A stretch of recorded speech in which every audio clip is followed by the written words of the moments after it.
Hey guys, what's going on? Excuse the dramatic lighting. It is midnight on the day of the expansion. I just spent the last literal 14 hours both playing around with some of the new cards and building 9 different decks for you guys for day 1 of the expansion. Let's get right into it. You guys know the drill. Real quick, I also have updated all the old decks on the site. I'm gonna do probably a meta report in the next coming days. But if you want to check out some older decks and see some kind of like newer updated versions of those older decks, you can check it out. The link is going to be in the pinned comment. We've done this before. Yeah, I mean, you guys know about the pinned comment. You guys know about the site tier list, all right?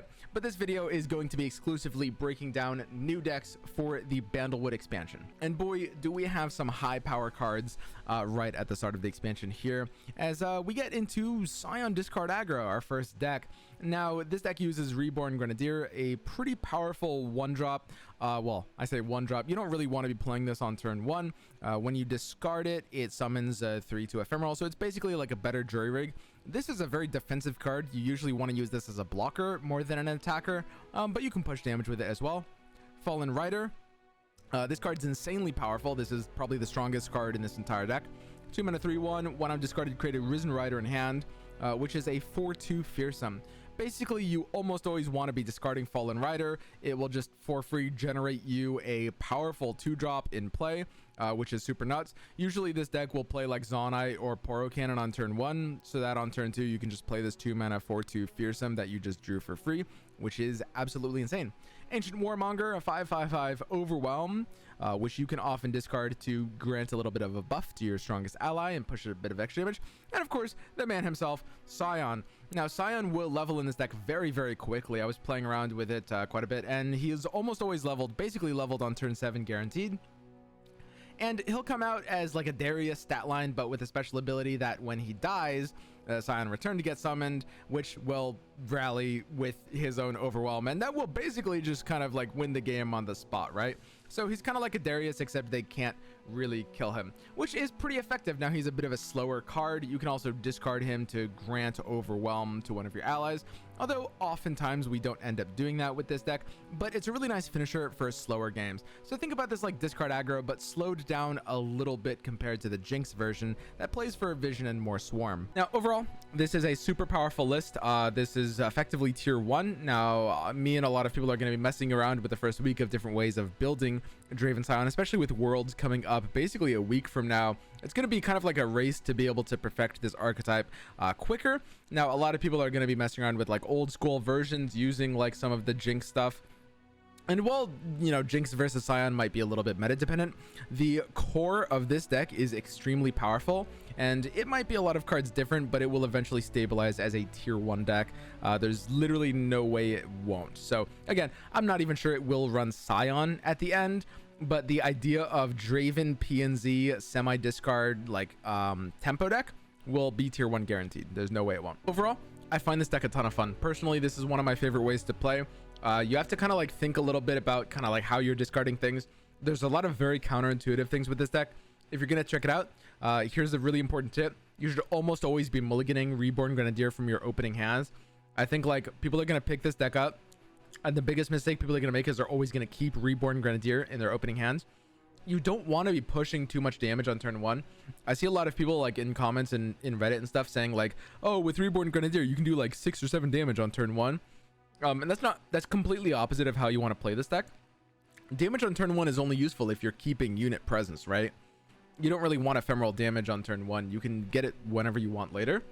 Just try to like own the board in the early game and then go for damage a little bit later on. So use Reborn Grenadier as like a wide pusher in the mid game, or a burst speed blocker off of Poro Cannon or Rummage. All right, next up we've got Lulu Poppy.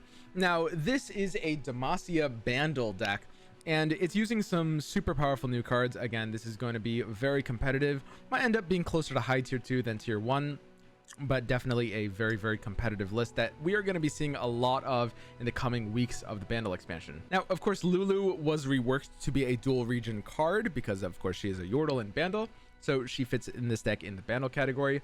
Poppy is the champion of this deck, and Poppy is super powerful. Every time you attack, grants basically all your allies or allies with equal or less power than her +1/+1, and this is a permanent buff. Her level up is fairly rare, but when it does happen, she gains impact, everything else gains impact, and that usually does a good job of closing out the game instantaneously. We're running the pretty like aggressive tempo Demacia package. Think of this deck sort of like MF Scouts, kind of like aggressive Demacia with a few rallies and a Ranger's Resolve, but some of Bandle City's power cards as well. We're running Conchologist. This is a very good Bandle card. You will be seeing this in a lot of decks throughout this video and throughout the next couple of weeks. It'll create a spell. You'll have 3 options as the manifest keyword goes. So you see 3 options for your regions, spells that cost 3 or less, and you pick one and add it to your hand. Super powerful, and for a 2 mana 2/2, it gives you a lot of flexibility.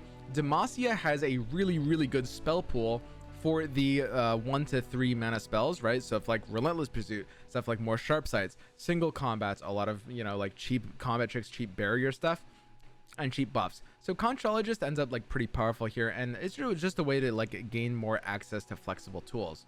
Stone Stackers, 2 mana 2/2 tough impact. This is just a really solid value unit that will do a good job sticking to the board and not dying, and it's great at picking up buffs because this is ultimately a buff deck. Then we've got Yordlesmith. This card is absolutely unfair. The strongest new card in this deck. When you attack with this 2 mana 2/2, it gives all allies with equal or less power than me quick attack this round. This includes itself. So basically what you're going to be doing with this deck is you're going to be using Lulu in conjunction with Yordlesmith. The Lulu attacks on the left side, the Yordlesmith on the right side.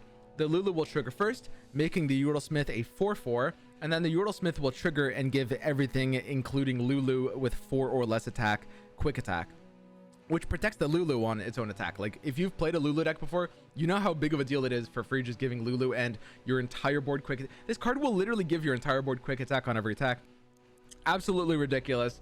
And this deck has some nasty curves because of it. You can also on turn 2 play Fleet Feather Tracker into Yordlesmith and use it basically like a Young Witch. Your Fleet Feather Tracker will have quick attack on turn 2 with Yordlesmith. So the core of this deck is absolutely unfair, and you will do some devastating curve plays here. Then finally, we've got Porous Lead. What looks kind of like a little bit of a meme card is actually a super valuable kind of like finisher that summons multiple units for this deck. Every time you attack with this card, it summons a random 1-cost Poro that's also attacking, and this is really nice for a deck that's trying to buff while it's attacking, right? We're using cards like Poppy that are just gonna buff the entire board, and of course, you know, the random 1-cost Poro is gonna get buffed off of that as well. It's a go wide deck, so it does really well with stuff like the pursuits and just making sure we have enough units no matter what. Overall, I would say that this deck, actually, you need to think actually a surprising amount about the order in which you're attacking. When you trigger your attacks, things go left to right. So for example, your Porous Lead should always be attacking on the left side of your Poppy, because that way on the left it'll summon the 1-cost Poro, and then your Poppy will check on the right side and buff everything, including that 1-cost Poro that got summoned. So you'll always be having to pay attention to the order in which you do your attacks, and then it can take some thinking about, but for the most part, it's a super easy, super straightforward deck that will take anyone a lot of wins. I would recommend this if you are a new player. It's a great way to pick up the game and you know, just kind of like run over opponents, because it's kind of one of the most simple archetypes that you can be playing. Okay, deck number 3, we get into Bandle Tree's Swarm. Bandle Tree is the 5 mana landmark. Round start, create a follower from a new region in hand. Win the game if you've summoned units from 10 regions. Now, it will create a follower from a region you haven't played yet, which means if you're 9 out of 10, it'll always create the 10th follower, and then all you have to do is end your turn after that, and you will win the game on the spot. This is actually a very low-key deck. Now, this isn't going to be, you know, a tier 1 deck. I don't think it's not going to be quite as strong as some of the others, but it will actually do pretty well, and I expect it to be posting like tier 2 win rates for the first couple of weeks for sure.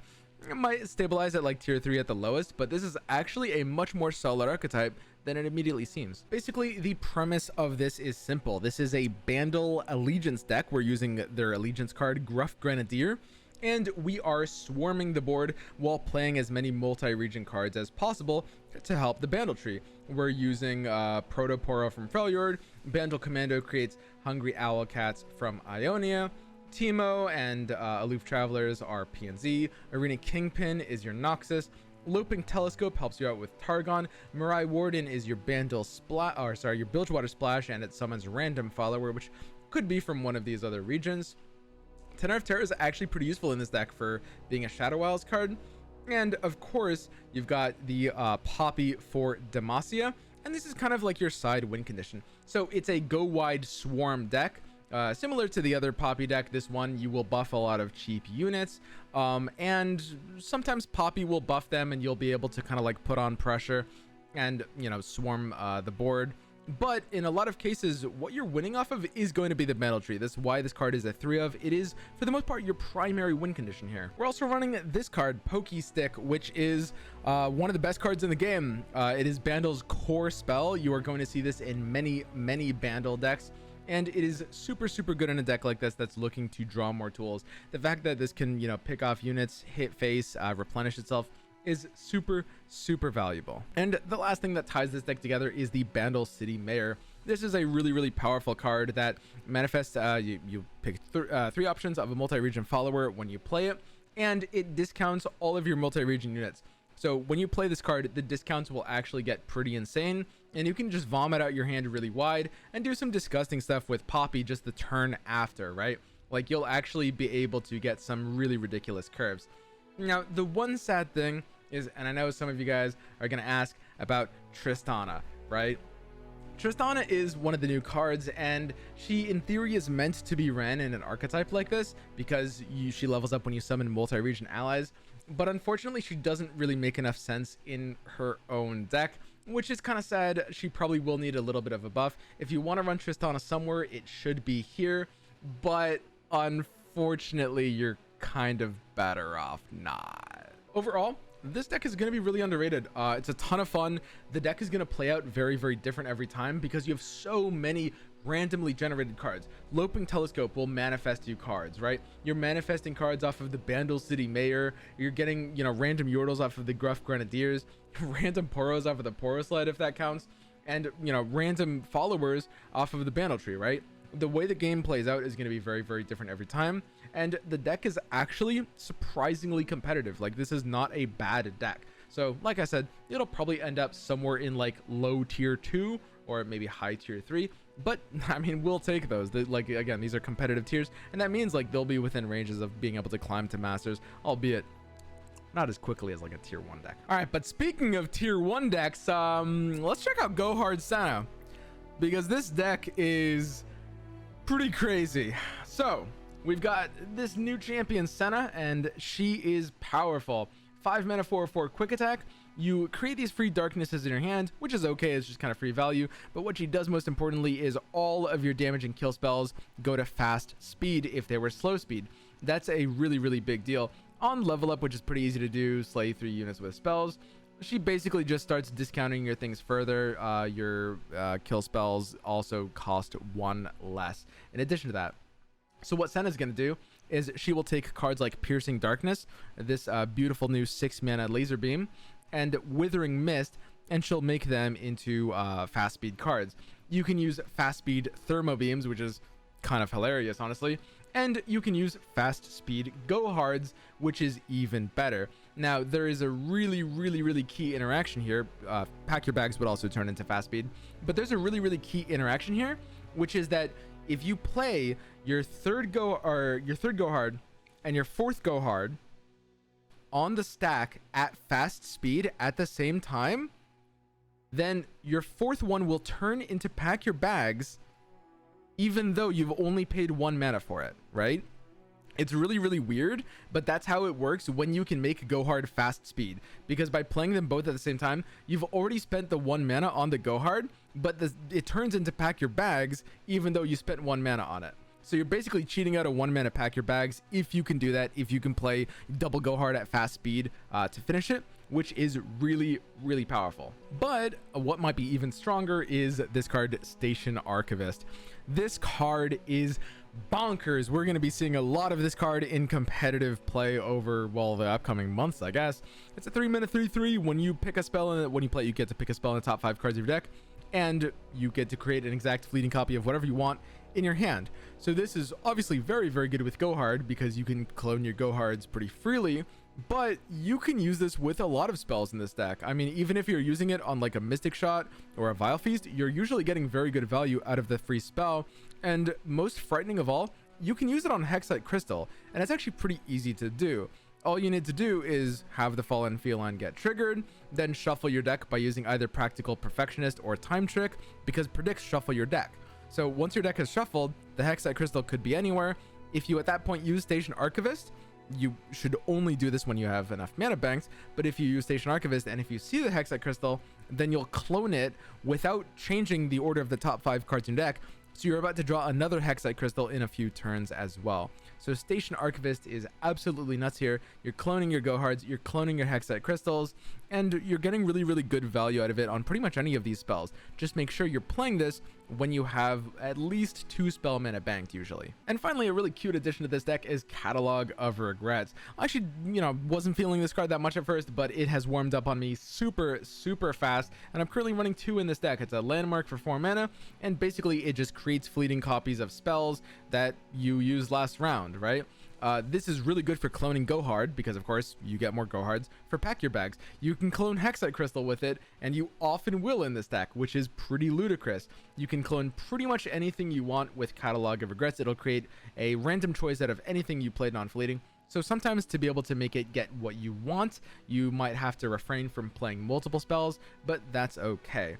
And then, of course, we've got the pretty classic finisher of Ezreal in any sort of like Go Hard PNZ style deck. Ezreal, I mean, you guys know Ezreal. He's been kind of like tier 1 for the past like 16 consecutive months. Pretty good card. And we're going to see a lot more of Ezreal in this kind of build. Overall, this deck is really, really nuts. Again, it's kind of like going to be on like a tier 1, like maybe top tier 2 kind of like area. And Withering Mist, I think, is actually a bit of like an unsung star in this deck. Withering Mist is a pretty underrated card. It was never really amazing, but the fact that it's a really amazing development punisher, the fact that it heals you for 4 is great. And Senna is an insane synergy card for Withering Mist. They work together so perfectly. Her ability to make it fast on top of it already being kind of a low-key card and wanting it in Shadow Isles where we want to move away from Freljord. It's kind of like an Avalanche, right? Like, Shadow Isles Freljord Control can't really use this kind of card because Avalanche is just better. But if we don't really have the ability to, sweep a board, then Withering Mist is actually really nice in our deck. Senna making it fast makes it even more deadly. And the heal on top of that, 2 triggers for Ezreal's level up. It's just so good in this deck. Next up, Ziggs Taliyah. Now, Ziggs is pretty crazy. 3 mana 3/4. When you attack, it's doing some damage to the blocker nexus, but the archetype for Ziggs is you want to be destroying your own landmarks. Once he's leveled up, he goes fully nuts, not only doubling his attack damage, but also every time the allied landmark gets destroyed, deals 2 to the enemy nexus. So sort of like an Ezreal kind of level up condition where he's burning out the enemy. In this case, we're running him alongside some of the Targon tools. We've got Chip, Blue Sentinel, and a couple of Ground Slams. Now, some people run it with a couple of the Bandle cards as a Bandle 1 mana card.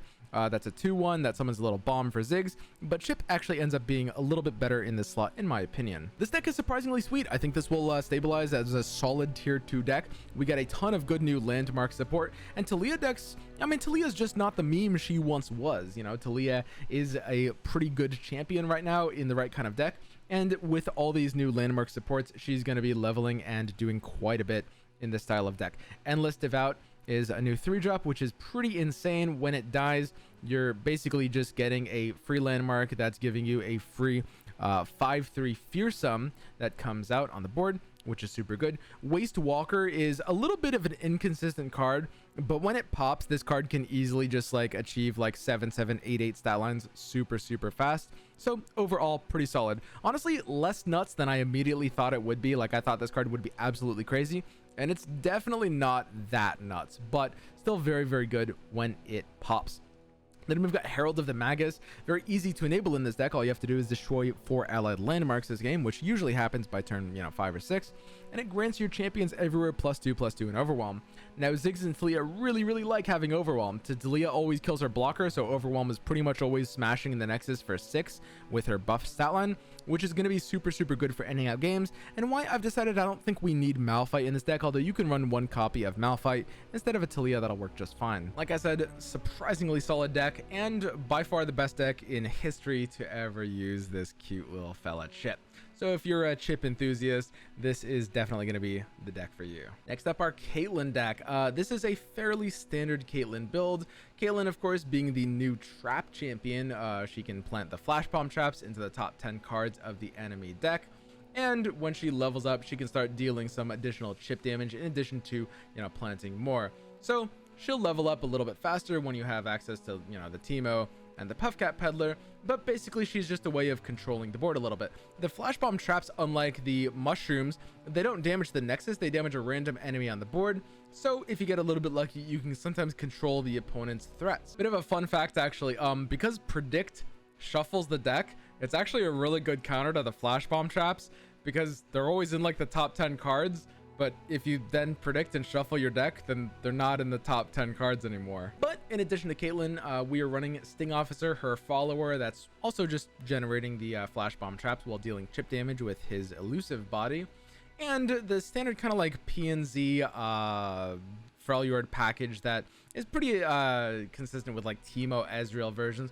Puffcat Peddler with all the Freljord spells to basically keep your Teemo and your Puffcat Peddler and your general strategy alive here. Now Karina Mastermind is absolutely nuts. This card is an auto 3 of and will end games like crazy in this deck, with activating the effects of all traps in the top 5 of the enemy deck being a ridiculous amount of damage. And I've done something a little bit unique with this build and actually replaced Hexcore Foundry with Insider Knowledge, which sounds really weird, but Hexcore Foundry is a pretty big liability in more aggressive matchups, and Insider Knowledge being a fast speed spell when they go in to attack, and you can just use this to make them draw 2 to lethal them through puff caps on their own attack, is really powerful. Making your opponent draw at fast speed is great. Overall, this is actually a solid side grade to like Teemo Ezreal versions that we've seen been very competitive in the past. These tend to be like more performing on like tournaments than ladder decks, but this deck should go on to Smash Ladder at a tier 2 win rate at the very least. Very solid archetype, and I expect we'll see a lot of people messing around with Teemo Caitlyn just because Caitlyn being a new champion and this kind of shell being the best way to use her. It just makes sense. And that brings us to Hard Senna Darkness Control. Now this is actually a pretty interesting build of it that's like, I guess, like my personal variant on this archetype, which is pretty heavy on the anti-aggro tools. We've got the 3 Poke Sticks, we've got the 3 Vile Feasts. Withering Mist and Withering Wail are really good here for kind of similar reasons as I was talking about Withering Mist in the other Senna deck.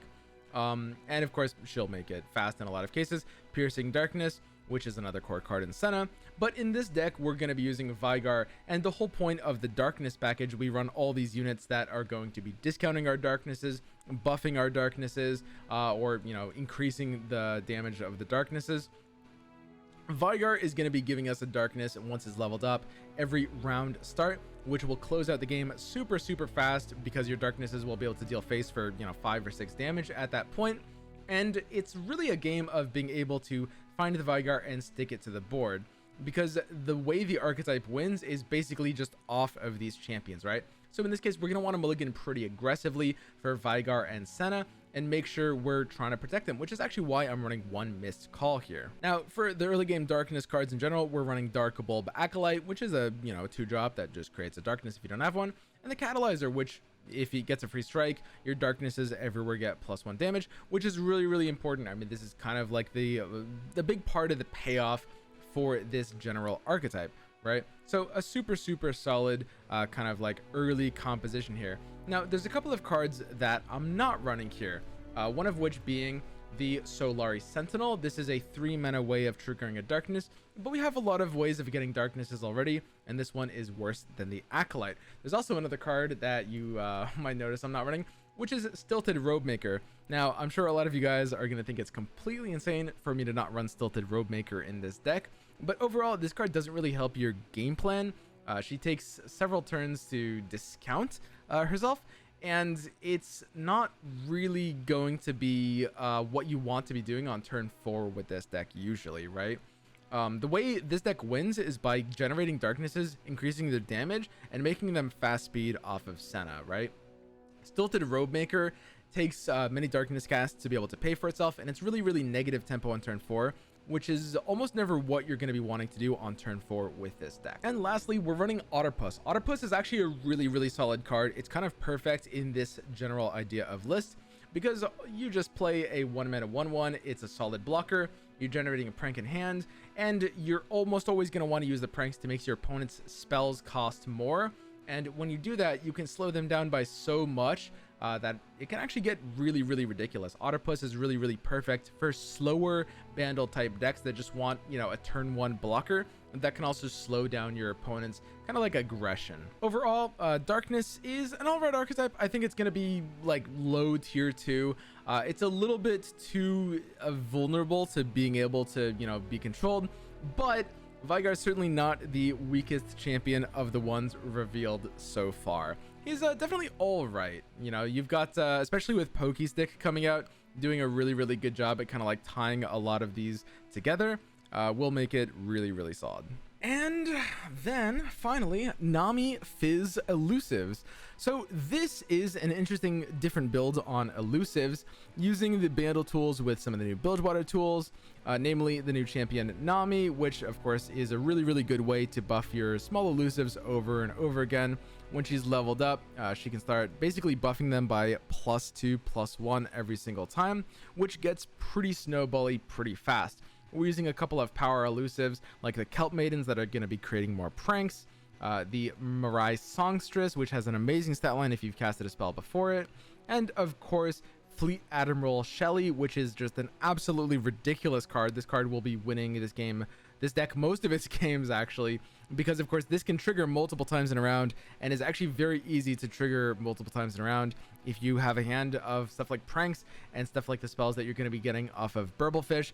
Stuff like Trinket Trade into Otterpuss into Prank, because Trinket Trade can always manifest an Otterpuss, which will always generate a Prank. That's 2 spells already, so it is a spell heavy elusive deck. Now this deck is also uniquely running Purpleberry Shake, which is the Bandle City specific combat trick, which will grow an ally 2/3/3 from whatever stat line it is. Now this is a really powerful combat trick in this kind of deck, because because it's 1 mana, if we're using it to save a 1 health unit, like a, you know, let's say a Kelp Maidens or something like that, you can think of it like a better Elixir of Iron, right? It's giving +2 health and of course a little bit of attack on top of that. It's just super valuable at being able to, you know, keep our elusives alive and smacking. So overall, Fizz Nami is a pretty good elusive deck. I don't expect it to be dethroning my Lulu deck anytime soon, but it's a solid elusive archetype, probably gonna end up somewhere in low tier 2. And then last but not least, the final and 9th deck that I have for you on day 1 of this new expansion is Greatmother Ionia. Now, this card, Mirai Greatmother, is absolutely hilarious. This 4 mana 3/3, when it's summoned, it creates 5 random 6+ cost spells in your deck and lowers their cost to 3. This leads to the funniest games imaginable. It's a ton of fun, and I plan on messing around with different ways of building this card. But basically, you can just steal ridiculous games by having, you know, discounted Feel the Rush, or, you know, any card that you can imagine. That's like Ruination. You can have like a 3 mana Ruination, and it creates 5 of them in your deck, so you actually have pretty decent odds of drawing into them, especially if you use some cards to help you out with that. Now this is a deck that runs a lot of draw and a couple Ionia tools to help us get into these Greatmother discounted cards. First and foremost, we have Zap Sprayfin. A Zap Sprayfin is going to be drawing a spell that costs 3 or less from our deck. Now, we are running 1 Tidal Wave. Tidal Wave is a kind of like mini quest spell, sort of like Go Hard, where it creates more bigger versions of it, culminating in the 3rd version, the Colossal Wave. That's a 3 mana deal 4 to everything. So Zap can draw that. I do have 2 Make It Rains because I think you still need to survive like the super early game, but Zap has extremely high odds of drawing the Mirai Greatmother card because of course it creates 5 of them, and there's only 3 here. Then of course we've got Scattered Pod. Scattered Pod, you can search a slow spell to always get, you know, the Tidal Wave Chain if you haven't drawn Greatmother, or you can see whatever slow spell that Greatmother put in your deck, right? Now, if you're going for a like long-term value game plan, you go for a burst spell and then your Deep Meditation is drawn. And of course, Deep Meditation draws more spells from your deck, so it's got extremely high odds of pulling you these 3 mana Mirai Greatmother spells. It's a Twisted Fate deck. We've got a lot of natural draw with Pool Shark and Fortune Croaker, and the 3 mana spells and the value that they're going to be providing should likely be, or at least hopefully, closing out the game. Now, this is a deck that I don't expect to see above tier 3. Greatmother is a really fun card, and honestly, in a slightly slower meta, this card could actually be a lot more competitive than it looks. As far as meme cards go, she is a lot more competitive than a lot of other kind of like meme cards in the past, because she can just randomly steal you games. But you do need a pretty slow meta to be able to, you know, make sure you have enough draw and enough time to get there. And we'll see if that, you know, is able to happen anytime soon. But in a fast meta like this, I don't think this deck is going to be reaching above tier 3. Still pretty good for, you know, what is pretty much in a lot of other forms going to be a meme deck. So that's it. These are the 9 decks that I've built for the Into the Bandlewoods expansion. So feel free to check them out if you want to import any of these. As always, check the pinned comment for the site, where you can find updated versions of any of these lists and import them all to your heart's content.